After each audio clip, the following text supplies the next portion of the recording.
Assalamualaikum warahmatullahi wabarakatuh. Saya Wifki Nikmatul Ilahi dari kelas Praktik Ibadah C dengan NIM 20203081. Di sini saya akan sedikit berbicara mengenai kultum 7 bulanan dan akikah. Yang pertama saya akan berbicara mengenai 7 bulanan. Assalamualaikum warahmatullahi wabarakatuh. Alhamdulillahirabbil alamin. Asyhadu an la ilaha illallahul haqqul mubin wa asyhadu anna Muhammadan abduhu wa rasuluhu shadiqul wa'dil amin. Allahumma shalli wa sallim wa barik ala sayyidina Muhammadin wa ala alihi wa sahbihi ajma'in, amma ba'd.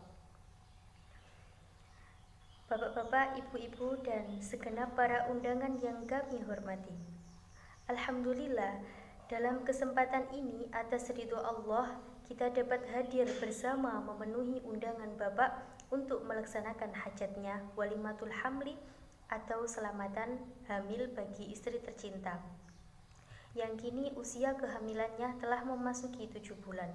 Semoga hajat Bapak pada hari ini dikabulkan oleh Allah Subhanahu wa Ta'ala, sehingga bayi yang berada dalam kandungan ibunya dapat selamat dari segala bahaya. Amin.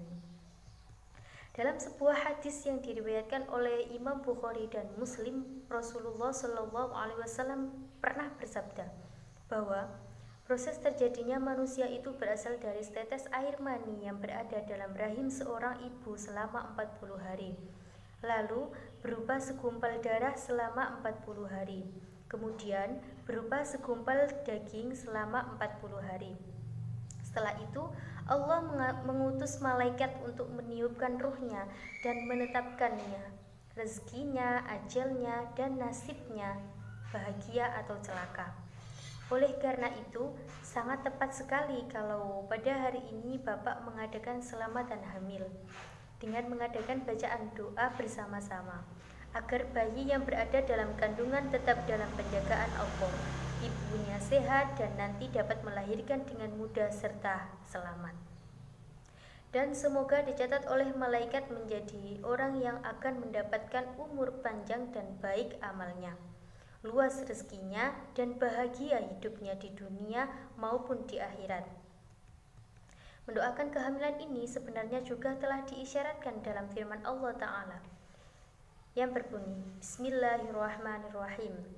Falamma taghasyaha hamalat hamlan khafifan famarrat bih.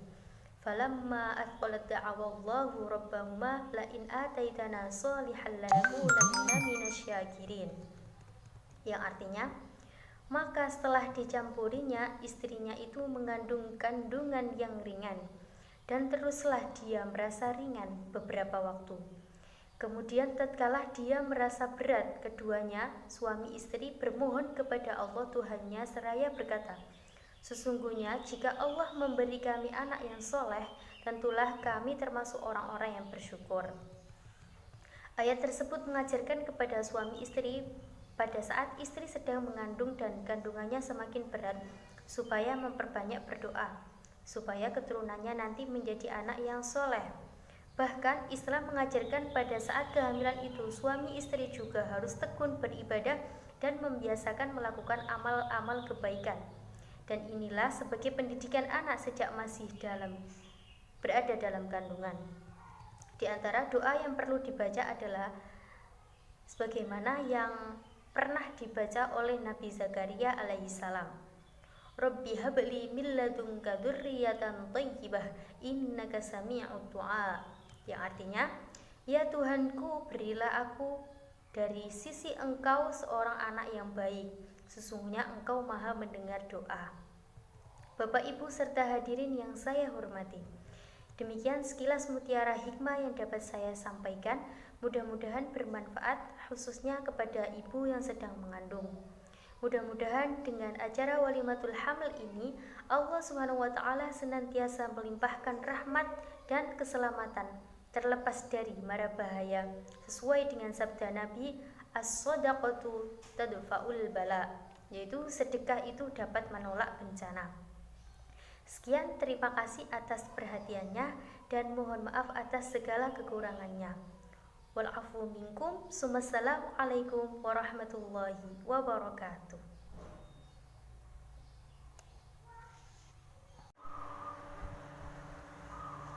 Baik, selanjutnya saya akan sedikit berbicara mengenai kultum akikah. Assalamualaikum warahmatullahi wabarakatuh. Alhamdulillahirabbil alamin wa bihi nasta'in wa ala umurid dunya waddin. Wassalatu wassalamu ala asyrafil anbiya'i wal mursalin Sayyidina wa maulana Muhammadin wa ala alihi wa sahbihi ajma'in, amma ba'd. Bapak-bapak, ibu-ibu, serta para hadirin undangan sekalian yang berbahagia, tiada sepatah kata yang patut kita ucapkan untuk mengawali acara kecuali ucapan tahmid dan tasyakur kehadirat Allah Subhanahu wa ta'ala. Karena hanya limpahan rahmat, hidayahnya, serta inayahnya, sehingga kita bisa melangkahkan kaki kita untuk menuju dan berkumpul di sini, di tempat guna memenuhi undangan Bapak Sohibul Hajah dalam acara walimah akikoh. Selanjutnya, semoga kesejahteraan dan keselamatan tetap tercurahkan limpahkan kepada junjungan Nabi Muhammad sallallahu alaihi wasallam, kepada keluarganya, para sahabatnya, dan semua orang-orang yang mengikuti ajaran-ajarannya. Karena dari beliaulah kita menjadi orang Islam yang tahu akan ajaran-ajarannya, tahu mana barang yang benar dan mana barang yang salah. Hadirin sekalian yang berbahagia, hari ini kami dapat penghargaan, penghormatan sekaligus amanah dari Bapak Sohibul Hajah untuk menyampaikan sepatah dua kata dalam acara akikoh ini. Pertama, kami atas nama keluarga Bapak Sohibul Hajah mengucapkan ribuan terima kasih atas kehadiran para bapak dan yang meluangkan waktunya untuk hadir memenuhi undangan. Semoga atas kehadiran serta ketulusan hati para bapak-bapak sekalian dibalas oleh Allah dengan balasan yang setimpal. Amin. Kedua kalinya, kami atas nama keluarga dalam menerima kehadiran para bapak kurang mengesankan, karena itulah kemampuan dari pihak keluarga Bapak Sohibul Hajah. Hadirin sekalian yang berbahagia, pada malam hari ini adalah malam yang ketujuh dari kelahiran putra yang pertama dari Bapak dan Ibu Sohibul Hajah. Sebagai ungkapan rasa syukurnya kehadirat Allah, Bapak Sohibul Hajah mengundang bapak-bapak sekalian untuk menikmati sebagian rezeki yang dilimpahkan kepadanya, yakni dengan menyembelih 2 ekor kambing. Penyembelihan kambing pada hari ke-7 dari kelahiran seorang anak laki-laki atau perempuan dalam Islam dinamakan akikoh. Hukum akikoh adalah sunnah bagi orang yang wajib menanggung belanja si anak. Hendaknya disembelih untuk anak laki-laki 2 ekor kambing dan untuk anak perempuan 1 ekor kambing saja. Dan hendaknya disembelih pula akikoh itu pada hari yang ke-7 dari lahirnya si anak tersebut. Tetapi kalau tidak dapat, boleh di hari yang lain, asalkan anak tersebut belum baligh. Dalam hal ini Rasulullah bersabda, "Al-ghulamu murtahunna bi'aqiqatihi tudbakhu anhu fil yaumis sabi'i wa yuhlaqu ra'suhu wa yusamma." Yang artinya, anak yang baru lahir menjadi rungguhan sampai disembelihkan baginya akikoh pada hari yang ke-7 dari hari lahirnya, dan di hari itu juga dicukurlah rambutnya dan diberi nama. Hadirin sekalian yang berbahagia, binatang yang disembelih pada akikoh ini adalah sama dengan keadaan binatang yang disembelih pada waktu kurban, baik umurnya, macamnya, dan tidak bercacat. Binatang yang disembelih 2 ekor untuk laki-laki, kalau tidak mampu 1 ekor pun sudah memadai, dan disunahkan dimasak dahulu kemudian disedekahkan kepada fakir miskin.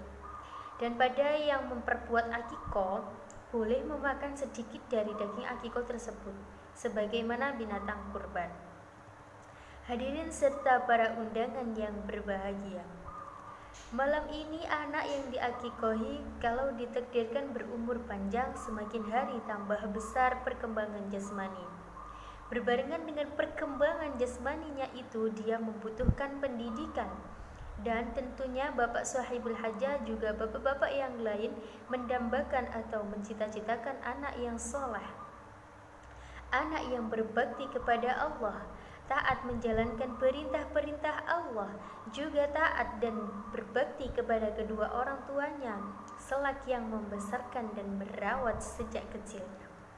Dalam kesempatan ini kami sampaikan beberapa hal yang harus diperhatikan untuk mendidik anak, agar kelak menjadi anak yang soleh. Di samping diberi didikan yang bersifat agamis sejak kecil, juga hal-hal yang dibawa ini tidak kalah pentingnya untuk diperhatikan dalam mendidik anak. Yang pertama, keteladanan dari kedua orang tua itu sendiri. Maksudnya, kedua orang tualah yang pertama kali yang memberi contoh bagi anak-anaknya. Kalau orang tua tidak bisa memberi contoh teladan yang baik, maka jangan harap akan dapat membimbing putri-putrinya kepada kebaikan yang diharapkannya. Mana bisa anak akan menjadi baik bila mana hidup dalam lingkungan keluarga yang bejat moralnya, brengsek dan berantakan. Seorang anak itu cenderung meniru tingkah laku dari kedua orang tua. Apa yang diamatinya di rumah dari kedua orang tuanya, si anak dan akan menirunya. Ada peribahasa yang mengatakan, guru kencing berdiri, murid kencing berlari, maka si anaknya akan kencing berlari. Yang kedua, pembentukan tingkah laku melalui pembiasaan perbuatan sejak masih anak-anak. Kita selaku orang tua apabila membiasakan perbuatan-perbuatan yang baik di hadapan anak-anaknya yang masih kecil, misalnya ketika masuk WC membaca doa, begitu juga keluar dari WC membuka pakaian, memakai pakaian, akan tidur dan sesudah tidur, ketika makan dan sesudah makan, memberi salam apabila bertemu dengan sesama muslimnya. Semua itu kalau dibiasakan sejak kecil, nanti kalau sudah besar, anak itu akan menjadi terbiasa mengerjakan seperti itu pula. Ketiga, wibawa orang tua. Kewibawaan orang tua sangat penting dalam pendidikan anak, utamanya mencetak anak yang soleh atau solihah. Keempat, bijaksana. Seorang pendidik haruslah bijaksana. Kelima, tidak pilih kasih di hadapan anak-anaknya, sekalipun anaknya itu cacat, sebab sikap pilih kasih itu berat sebelah terhadap anak yang satu dengan anak yang lain, akan mengakibatkan perasaan sedih dan dendam, atau permusuhan antara anak yang satu dengan anak yang lain. Akhirnya antara sesama saudara mungkin timbul percekcokan dan berantakan. Hadirin sekalian yang berbahagia, hanya itulah sepatah dua kata sambutan dari kami atas nama Sahibul Hajah. Mudah-mudahan apa yang kami sampaikan itu bermanfaat bagi kita semua, lebih-lebih bagi diri pribadi. Hadirin sekalian yang berbahagia, kami atas nama keluarga dari Bapak Sahibul Hajah mohon doa restu dari bapak-bapak sekalian supaya diberi kesabaran dan ketabahan di dalam mendidik anak-anaknya, agar mendalami dan menjalankan syariat Islam dengan benar, sehingga pada akhirnya diberi gelar orang-orang yang muttaqin. Demikian, terima kasih. Apabila ada salah kekurangannya, kami mohon maaf yang sebesar-besarnya. Wal afu minkum, summa assalamu alaikum warahmatullahi wabarakatuh.